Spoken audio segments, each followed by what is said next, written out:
Both Google and YouTube would have existed without Susan Wojcicki's contributions, but during the nearly 24 years she spent as a Googler, she was utterly critical to both companies' success at multiple junctures. That included bringing YouTube into the Google fold in the first place and then taking the video site to 2.5 billion users and $29 billion in annual revenue as its longest-serving CEO.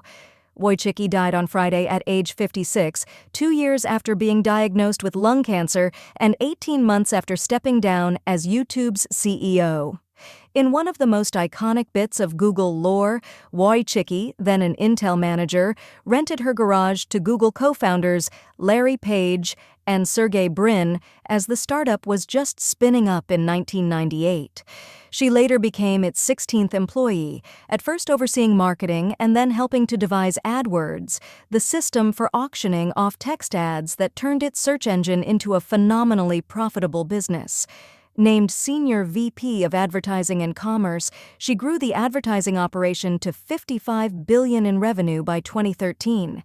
In 2006, Wojcicki urged Google to acquire YouTube when skeptics thought the video-sharing fledgling was destined to be crushed by lawsuits from the copyright owners whose content its users uploaded without authorization.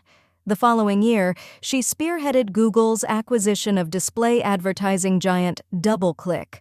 Both purchases propelled the company to even more overwhelming influence on how digital content was consumed and monetized.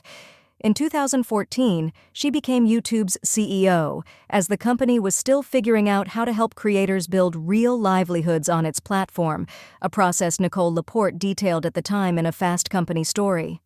In 2017, after Wojcicki had made progress on that front and YouTube had grown only more central to how the world finds and watches video, I profiled her for another Fast Company feature.